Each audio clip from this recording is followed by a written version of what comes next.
Sanibona, ngaphambi singene kwivideo namuhla, ngithi angithathe lethuba ngibonge i-support nothando enikhombise lona lingaphezu kokucabanga kwethu.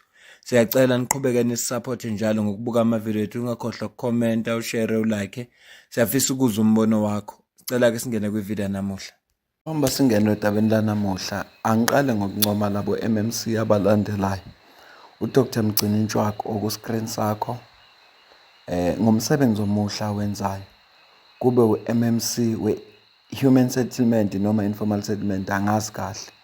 u-MMC uMlungisi Mabaso ovela ku-IFP. Noma-ke i-IFP ngingayazi, angifuni ukuqamba amanga. Futhi ayikho imisebenzi engathi ngiyayazi yenziwe i-IFP. Angeke ngize ngiqamba amanga ngithi i-IFP yenza ukuthi endaweni ethize angazi. Kodwa u-MMC wayo la eJohannesburg wenza umsebenzi oncomekayo. Kuno-MMC wesithathu we-ANC. Angimazi nokuthi ubani. Kodwa angeke ukuthi ngoba i-ANC ayenzi kahle bese yena sidla amandla akhe. Labo MMC kudinga ukuthi sibancome. Ngeke-ke ngikhulume ngabantu abenza kahle bese ngishiya uDr Nasiphi Moyo kanye nethimba lakhe.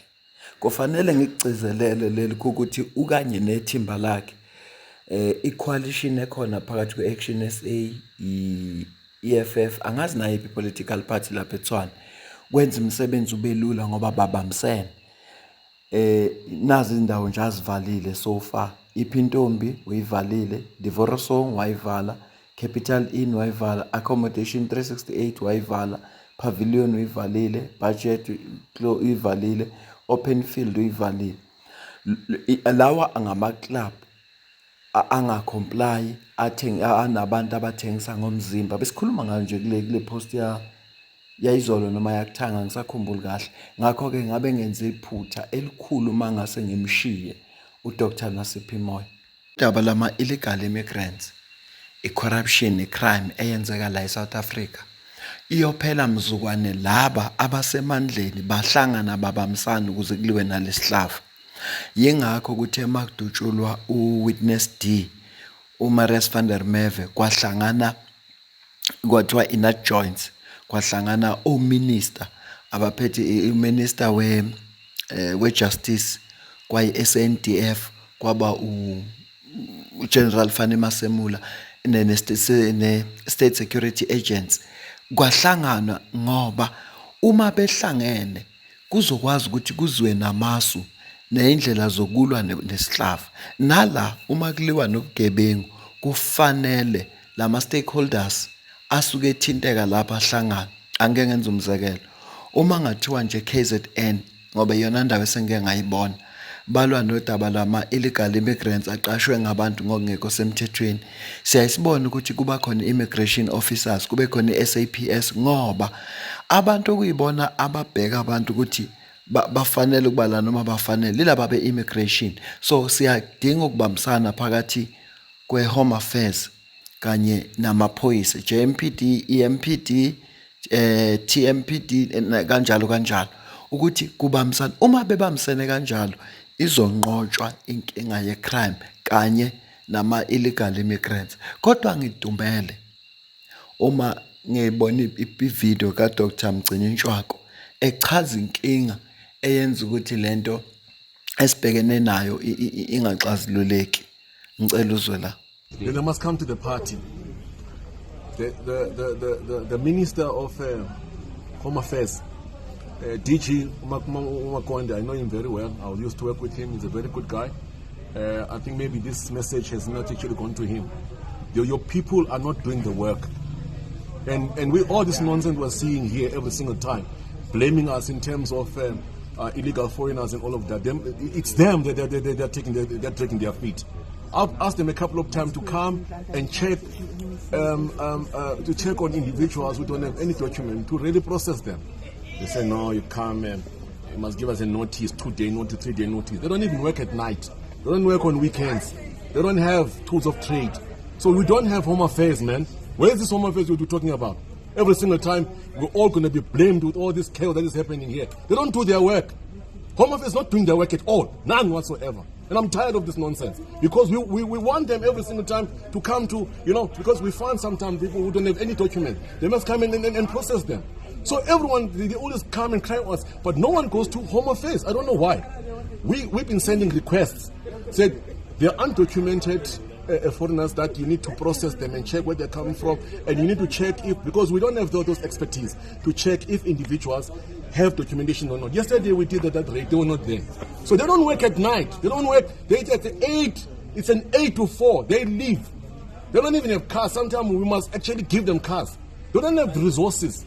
So what they want, and in some of them, I don't think that it's the fault of the workers on the bottom. It's the leadership. They don't have leadership because they don't have cars. They don't get allowances. They don't get like nighttime allowance. They don't get overtime, nothing whatsoever. They just been given 8 to 9. You want them after hours because that's where people are coming back for work. You can do verification. At the crucial time when you want them, they're not here. So it's not the officials on the ground. It's the leadership problem. They must throw in some resources on them. They must give them cars. They must give them some gadgets so that they can test the people.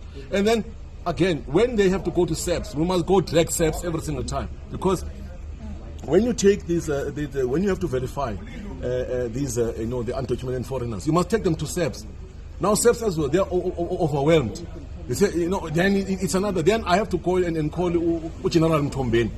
Mtombeni will actually have to force the station commander to comply because you cannot have this verification without SEPs. So you got two things here. People like, you must get inside. I tell you right now, I'm going to do it myself. I'm not going to have a plan and sit in some corner every single time you plan for a week for this operation. We're doing sport operation because we get tip-off right now. We must get on our butts and go and work. So they say, give me some time, 2 weeks or 2 days notice. I'm not going to do that. I'm sorry. Isuza umuntu ongafuni ukusenza ingqondo yakhe ethi yas nama illegal immigrants angaka nama foreigners kulezwe lethu kungenxa ye-EFF. Njengoba uDr Mgcini Ntshwaka usenza ama video simvezela benza ama raid belwa nalento le, uyamuzwa manje ukuthi akukho ukubambisana phakathi kweHome Affairs kanye ne-SAPS. Funa azafonela uGeneral Mtombeni kube uyena ozophoqa station commander ngoba amaphoyisa awafuni comply. Angeke siyazi ukuthi athatha intshontsho kulabantu. Batholo kweshumi labantu bayaba bribe. Amaphoyisa awafuni ukwenza umsebenzi wawo. West okuwest iHome Affairs uyezwa manje kuthiwa kufuneka abanikeze notice, abanama resources, abanayimoto ze immigration. Uma bephuma beyokwenza ama raid azikho imoto eziphumayo, bese kuba khona umuntu ozoblame iEFF athi ya nama illegal immigrants ngenxa yeEFF. Ngake ngambuza omunye athi iEFF yakarana yiphi government. Kuyangidina lento ngoba sehlezi sikhuluma nabantu kuze kube inkulumo mpikiswano nabantu abangafuni kurizini. Inkinga ekhona iHome Affairs. Siyafana thina nabantu abangenayo, asingabangenayo iHome Affairs ngoba ibona lawo bantu abaresponsible okuyibona funa abalwe nalesihlava. Njengoba esho nje uDr Mgcini Ntshwaka athi inkinga kwi-leadership yakhona ayisi priority lenkinga kubo, ayiyona priority. Yingakho bezofuna ukuthi kube khona ama notice. SAPS khona ingeyokugcina esingakhuluma ngayo ngoba vele insuku zonke kaThixo bathatha imali kulabantu. Uyazi nawe kumuntu wangakini othengisa ama drugs kufika imo evene SAPS izokoleka. Ngicela ubone la. Uvayicheck le ndawo. Ayondawo yakho. Ayondawo yakho leni. Ayondawo yakho leni eviction. Ndoda ungaye court, hambi ye court. Akho mntu uzawuhlala lapha. Ukufuna eviction yantoni? Ayondawo yakho hijacked le ndawo. No Lawrence uyeza hijack le ndawo. Uthi ubeke mos some down payment mos. Down payment, but indawo is not in his name. It's not in his name. And ingxaki le ndawo it doesn't comply with the bylaws, my brother. It doesn't comply. You have stolen umbane la. When uthatha ube untshontshe umbane indawo oqala. Untshontshe umbane, number 2 untshontsha namanzi.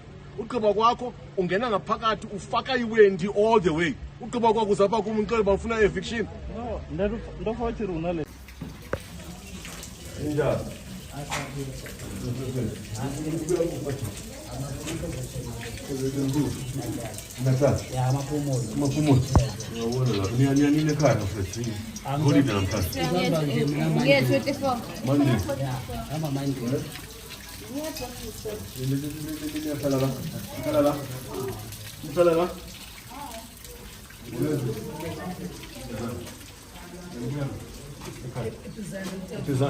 Umuntu oresponsible owuthengayo ugesi owakhokhelayo amanzi uyayifeel ipain uma ebona impompi ivulwe kanje ngoba iyabala kwimitha.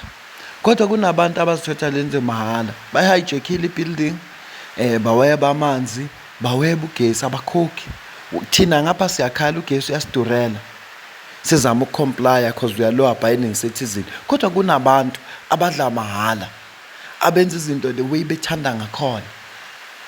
Bese kunama-officials okuyiwona afuneka alwe nale nkinga ayixazulule, awakwenzi lokho. Kodwa kunalokho sifune soba blame. Ngiyafunda ama-comments futhi ngiyazipha isikhathi sokufunda ama-comments ngoba ziningi izinto ngizifunda kini masixoxe. Ingakho kubalulekile ukuthi ucomment, ushare, ulike nabanye. Uma ngiwafunda ngiyangidumale ukuthi sinabantu abarizina ngama-emotions, abangarizini besebenzisa ingqondo yabo, abalawulwa imizwa njengengane encane. Ingane encane phela ilawulwa imizwa ukuthi izizwa kanjani. Uma ifuna into ungayiphi yona ayinqeni ukuziginqa phansi, ikhohle le mpahla eziginqa ngazo phansi ziyangcola, ingoba ilawulwa imizwa. Sinabantu abanjalo la eSouth Africa. Izwe lethu la eSouth Africa liyothuthuka, liyophuma futhi enhluphekweni mzukwane thina sazithatha serious thina. Nama-politicians awuqala ukusithatha serious mzukwane thina njengabahlali base-South Africa sazithatha serious. Ngikusho lokhu ngoba sizofika kuma-elections, abantu abezukuvota ngokuthi babheke ukuthi lo muntu esimvotela usenzela ini noma uzosenzela ini. Ngihlose khona ukukhankasela i-EFF, angihlose khona ukuyikhankasela. Yingakho uma ngiqala ivideo ngiqale ngancoma o-MMC abasebenzayo abavela kuma-political parties ehlukene, ngoba inhloso yami kungekhona ukukhankasela i-EFF. Kodwa uDr Mgcini Ntshwako ukuze aqhubeke nalo msebenzi awenzayo elwa nalesihlava lesalwa naso manje, uzodinga thina ukuthi siyivotele i-EFF athola amandla noma athola iposition engaphe kwaleya kuyo lapha eJohannesburg. Into ebuhlungu leyo. Ungayizonda i-EFF ngoba i-EFF ikhuluma udaba lokuthi Africa must unite nani. Ungayizonda, kodwa okuyizondeni kwakho ungayivoteli kwakho, uvotela lo muntu wakho engingamazi nokuthi wenzani. Bake baba khona public MMC be-public safety. Wena ngakini, wena njengakini ukhona MMC we-public safety, sitshele wenzani. Uma ngabe uyamazi ngisho ukumazi-ke, ungangisiza uma ngabe uyamazi MMC we-public safety ngakithi usibanibani wenzani. Ngoba sinale nkinga, le nkinga ama-building ahijackiwe, le nkinga i-march and march yaze ya-organizer ibambisene ne-Operation Dudula ne-MK Labour Desk, kodwa iyakwe ye-march and march base beyajoyina laba. Kuyoliwa nendaba ukuthi asikwazi ukuthi sibe nendawo ebizwa nge-Lagos ethengisa ama-drugs, kube nakhona abantu abathengisa imizimba la eSouth Africa, lapha ePhoyint eDurban. Uphi u-MMC we-public safety? Uphi? Ubani igama lakhe? Wenzani? Uma uze kusuka amalungu omphakathi afrustrated ngoba ekhathalela izwe lawo, uphi u-MMC we-public safety? Ubani igama lakhe? So ile nto engishothi asike sizibhekisise izinto. Ingiphathe kabi le video mangiyibuka ukuthi ngoba iveza inkinga ukuthi ingakho i-JMPD mayisebenza sengathi yazisebenzela yodwa noma ingenawo amandla okubopha, funa umuntu mayisimthathile iphinde yomnikela kuyo le isabs. Seyimtholile kumuntu funa baye kwi-SAPS ngoba phela bona bangamaphoyisa kamasipala. Nansi SAPS afuneka ibopha abantu, funeka kuze kufonele uGeneral Mthombeni akwazi ukuphoqa station commander njengoba Dash. Angifuni ukuyiphatha i-Home Affairs ne-Immigration. Into yokuqala nje abayigijimelayo ukuthi bethi ya anivumelekile nina ukuverifya nokucheck abantu ukuthi bangabase South Africa. Uma abantu afaneka baba-check bengakwenzi lokho, abantu base-South Africa afuna benze njani? Bahlale basonga izandla na? Mbuzo wami loyo. Angiyibambe le video, angifuni ibe yinto, angifuni ufake into eziningi kule video. Kodwa nje ngidlulisa ukudumala. Ngithe ngibona le video ngimuza uDr Mgcini Ntshwako ethi siyafana nabantu abangena Home Affairs.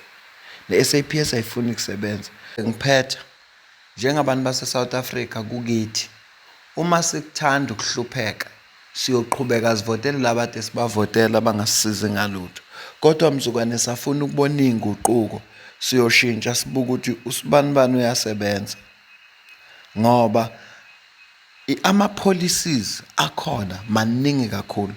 Kune-policy ye-insourcing okuyi-policy ye-EFF, kune-policy abayifakile manje ibhili yokuthi ama-university, uhulumeni akaphoqa ama-university adedela iy'tifiketi zabantwana ukuze bekwazi uku-aplya laba abangama-graduate.